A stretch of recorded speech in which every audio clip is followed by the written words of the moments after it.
help and support and the co-sponsors that have joined me here from our committee, Mr. DeSantis and Mr. Sanford of South Carolina. For far too long, a significant portion of the benefits associated with the location of the federal agencies, stable jobs, increased economic activity, have been concentrated in a single geographic and metropolitan area. The District of Columbia and its associated metropolitan area account for roughly 15% of the more than 1.8 million federal jobs nationwide. The district alone has more than 7% of the total federal workforce, ranking only behind Virginia and then California.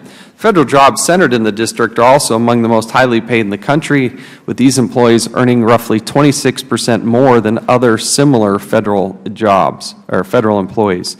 The concentration of federal agency also creates indirect benefits that could benefit other states and cities. For example, the district benefits from the jobs brought in by contractors that work for and with the federal government. These two sources of steady, well-paying employment can help drive economic development.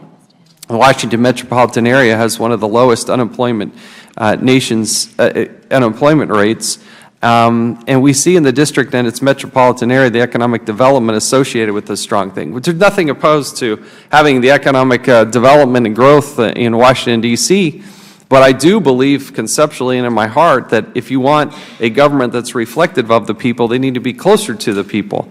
And so what we're trying to do with this resolution is to simply say that there should be consideration as the federal government grows or it looks to new buildings and to expand, that perhaps if you're going to have a more reflective government of the people and by the people, perhaps it should be in other parts of the country too. What would we look like if the Department of Agriculture was maybe based in Oklahoma? What if we had a Department of the Interior that was based in Utah or Colorado?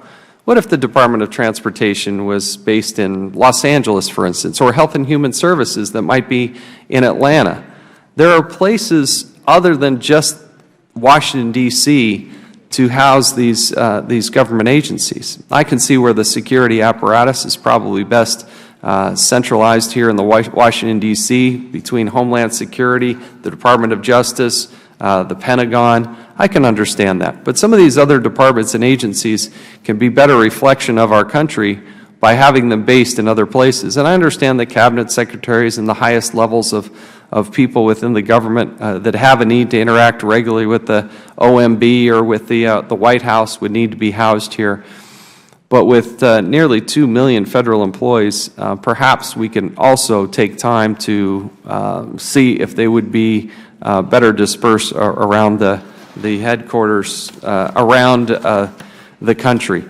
That's why I introduced House Resolution 38 to ensure that agencies can better carry out their missions while also helping spread the economic development benefits across the country. And with that, I